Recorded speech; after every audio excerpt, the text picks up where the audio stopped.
employés, etc. Enfin, employés, pour ceux qui travaillent au noir. Mais alors, qu'est-ce qui se passe? Eh ben, je vais vous dire, il ne faudra plus dire travail au noir. Oui, oui, oui, oui, ça y est, la brigade est en place, la police de la pensée est en place, en tout cas, s'apprête. Et vous voyez comme des tas de choses qui se passent depuis des années. Il ne faut plus rien dire, il faut faire attention à ne pas heurter les susceptibilités. Mais quelles susceptibilités? Vous allez me dire de quoi je parle. Eh bien, c'est très simple. Eh bien, jeudi, à l'Assemblée nationale, Frédéric Maillot, qui est député de La Réunion, gauche démocrate, républicaine, eh bien, il a pris la parole, Frédéric Maillot. Écoutez. Merci Madame la Présidente. Ça sera hyper rapide. J'ai juste partagé avec vous un ressenti sur la sémantique employée dans notre bel hémicycle, sans tomber dans un jugement de valeur, mais pourquoi parler de travail au noir? On pourrait pas utiliser plutôt travail dissimulé? Pourquoi à chaque fois que ça serait négatif, ça serait le mot noir qui serait employé? Liste noire, mouton noir, broyer du noir, et pourtant on dit bien un vote blanc et personne n'aura choisi. Voilà. Et vous avez entendu les applaudissements, effectivement. Alors, qu'est-ce que ça pose, ça? On peut dire, oui, après tout, c'est vrai. Mais il faut plus employer... En fait, il faut plus employer le mot noir. Parce que le mot noir a une connotation. Et d'ailleurs, effectivement, il faudrait enlever noir, c'est noir. La chanson de Johnny Hallyday. Quand il dit noir, c'est noir, il me reste l'espoir. Ah non, c'est fini. Mais s'il dit blanc, c'est blanc... il me reste du linge blanc. Ça n'aura pas, je pense, la même connotation. Et la chose vraiment qui a amené à faire réflexion, c'est que si on commence, et on peut commencer à aller vers les mots, et vous savez les mots, Orwell l'a dit, beaucoup de gens l'ont dit, on commence par désosser les mots, on change les mots de sens et les sens de mots.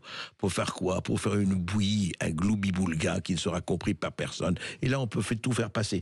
Et je crois que Frédéric Maillet a dit ça avec la meilleure bonne volonté du monde et la meilleure sincérité. Il pensait pas à tout ça, mais vous imaginez, alors, il faut effectivement débaptiser le Cap Nègre tout de suite. Il faut débaptiser effectivement, ne plus parler de broyer du noir, etc., etc. Comme il le dit. Mais alors, dites-moi, il faut plus dire blanchir de l'argent, parce que blanchir de l'argent, eh bien, c'est illégal, c'est malhonnête. Donc, pourquoi on dit blanchir de l'argent? Eh ben, moi, et puis l'autre, on va dire, non, ne disent plus blanchir de l'argent. On va dire quoi? Jaunir de l'argent? Violer de l'argent? C'est quoi, cette histoire? C'est-à-dire qu'on confond deux choses. On confond les discriminations, qui sont condamnables et doivent être condamnées. On confond le racisme, qui est condamnable et qui doivent être condamnés, avec les mots qui n'ont rien à voir avec ça. Je rappelle quand même la métaphore du travail au noir date du Moyen-Âge. Hein, lorsque certains employeurs détournaient la réglementation en vigueur qui interdisait le travail de nuit en allumant une bougie. C'est pour ça que c'était travail au noir. Voilà, c'est les gens qui travaillent la nuit avec une bougie. Alors, si on va aussi loin, il faut supprimer la nuit. Bah, bien sûr, c'est pas retiens la nuit, toujours Johnny Hallyday, c'est supprimer la nuit. Puisque la nuit, il fait noir. Il fait noir, c'est vous qui dites qu'il fait noir. De l'autre côté de la terre, il fait blanc. Ou il fait jaune, ou il fait... Qu'est-ce que ça veut dire? Ça veut dire, et c'est ça peut-être le plus préoccupant, c'est que sous prétexte de faire attention à telle ou telle couleur, à tel ou tel mot, eh bien, on supprime tous les sens. Et supprimer le sens, c'est l'abrutissement généralisé qui mène à tous les totalitarismes. C'est ça le plus grave. C'est cette espèce de « Ah oui, non, c'est fini, on va être aujourd'hui, on va plus parler de rien. » Et voilà. Et vous savez, les gens, quand on les rend muets, c'est là où le fascisme, c'est là où le totalitarisme, c'est là où le nazisme, c'est là où le bolchevisme, c'est là où tout ce que vous voulez s'installe. Parce que dans cette terreur imbécile, dans ce soft power du mot, eh bien le hard power de la prison et des bruits de bottes n'est jamais loin. Voilà, on s'attaque aux mots, on s'attaque au statut, on s'attaque à tout le reste. Je ne vais pas revenir sur l'écriture inclusive et compagnie. C'est la même démarche. C'est la démarche des idiots utiles qui pavent la voie au totalitarisme qui, eux, ne plaisanteront avec rien et jamais sur ce qu'il faut faire et sur vos consciences. L'employé des mots, c'est avoir la liberté. Et la liberté, elle ne se divise pas, ne l'oubliez jamais. Donc, travaillez au noir, mais foutez-nous la paix avec ça, c'est la nuit. Alors, s'il n'y a plus de nuit noire, eh bien, prévenez-nous. Eh bien, à ce moment-là, on réfléchira. Et en attendant, franchement, occupez-vous de ce qui se passe et qui est important, au lieu de perdre votre temps alors qu'il y a tout ce qu'il y a, le chômage, la guerre, etc. On va pas revenir à jouer avec les mots et n'être pas, et surtout le crime d'être en bon terme avec les mots. Soyez d'abord en bon terme avec les mots. Sud Radio Berkov dans tous ses états. Quand me vient l'eau à la bouche, je te veux confiante, je te sens captive.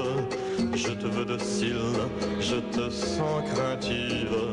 Je t'en prie, ne sois pas farouche. Quand me vient l'eau à la bouche. Et l'eau à la bouche, oui, mais quelle eau? Quelle eau, quelle eau. Alors le problème, voilà, c'est que maintenant on passe des amendements. Vous savez que les eaux minérales, les naturelles, les eaux de source, voilà, il y avait effectivement, la TVA était de 5,5%. Et la députée Eva Sass du groupe ELV-NFP, ELV Europe Écologie Les Verts, Nouveau Front Populaire, a voulu faire passer un amendement pour passer la TVA de 5,5 à 20% sur l'eau en bouteille. Alors l'amendement a été rejeté, effectivement. L'amendement a été rejeté, mais... Pourquoi cela? Pourquoi cette espèce de... Ah bien écoutez, taxe sur les bouteilles, on n'a plus d'argent, comme vous le savez, l'État n'a plus d'argent, l'État ne sait plus comment avancer, donc il faut chercher de l'argent, et ben pourquoi pas les eaux minérales? Alors c'est intéressant ça, voilà. C'est-à-dire qu'aujourd'hui, tout le problème, c'est de savoir comment on va taxer. Pourquoi on va taxer et surtout taxer tout le temps, taxer toujours, taxer de toutes les manières, voilà. Donc ça a été rejeté, mais alors qu'est-ce qu'ils vont faire? Eh bien la perte de recettes pour l'État pour le moment est compensée avec du concurrence à la création d'une taxe additionnelle sur les tabacs. Eh bien voilà, on va faire une taxe sur les bouteilles en plastique contenant de l'eau. Écoutez, franchement, on va continuer comme ça longtemps. On va continuer comme ça à savoir où va taxer partout, alors que vous pourriez peut-être vous pencher sur les subventions de l'État à des milliers d'associations dont on devrait savoir certaines font du bon boulot, mais d'autres ne servent à rien.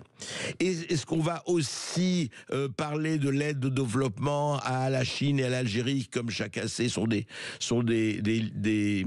vraiment des SDF, quoi, il faut le dire, c'est des pays SDF, hein, c'est des pays sans domicile fixe. Est-ce qu'on va parler de tout le reste, des dépenses somptuaires de l'État un peu partout? Non, on va taxer l'eau, c'est vrai. D'ailleurs, je vais vous dire, la seule chose qu'on attend, c'est un député, et ça ne saurait tarder, qui va déposer un amendement sur l'air que l'on respire. Vous allez voir, ça va se faire un de ces jours. L'air que l'on respire va être taxé. Et oui, c'est normal. Et on va taxer, évidemment, les affaires que vous allez peut-être faire, qui vont peut-être vous rapporter, mais on va taxer avant de savoir si elles vont vous rapporter. Voilà, ainsi va le monde qui nous guide en ce moment. Et ce qui est très, très, très bien, c'est que vous vous rappelez ce que disait Michel Audiard, si les cons volaient, eh bien, vous seriez chef d'escadrille, et on se dit qu'aujourd'hui, alors, du point de vue des pilotes et de l'aviation, ça marche très fort dans notre cher et doux pays. Sud Radio Berkov dans tous ses états. Qu'est-ce qu'il fait, qu'est-ce qu'il a, tous ces yeux-là, complètement toqué, ce mec-là, complètement gaga. Il a une drôle de tête, ce type-là. Ah, c'est vrai, complètement gaga, complètement toqué, comme chante Pierre Bassilu. Alors c'est qui? C'est qui ce type qui dit un peu n'importe quoi? Oui, on l'a vu aux réactions, effectivement, on parle de Laurent Gérard. Vous connaissez tous Laurent Gérard, hein, l'imitateur, le chansonnier, le chanteur. Eh bien, il était chez Léa Salamé sur France 2 dans Quelle époque? Et voici ce qu'il disait. Il parlait de son ressenti par rapport à l'époque où nous vivons. Écoutez. On sent qu'il y a une minorité qui emmerde une majorité, donc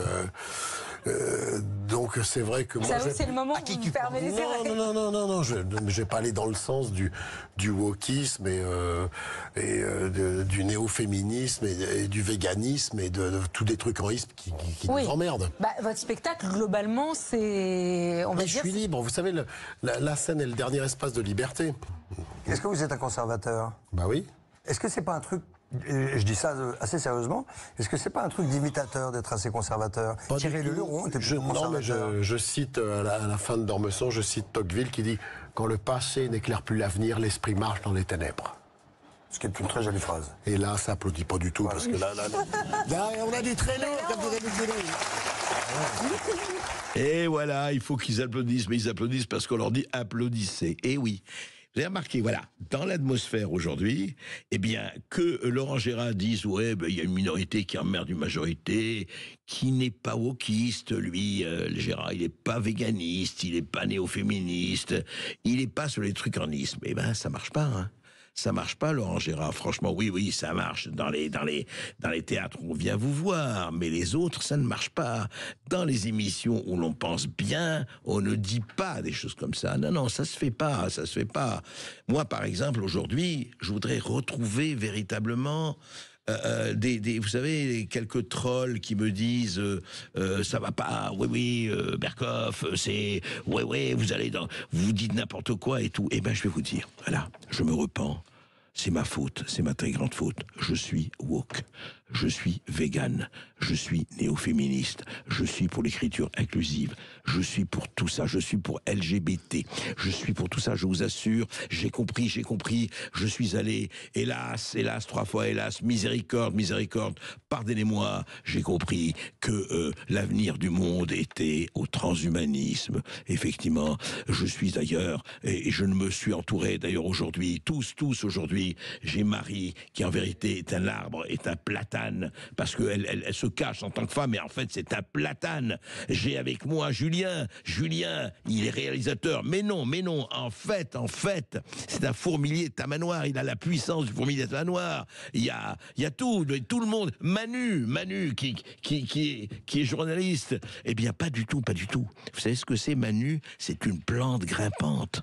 Voilà, et il ne peut pas s'assumer en tant que plante grimpante, mais il le sait. Et moi-même, eh bien, je vais vous dire, je ne sais plus qui je suis. Et c'est pour ça que ça se passe très bien. Sud Radio Berkoff dans tous ses états. Le face-à-face.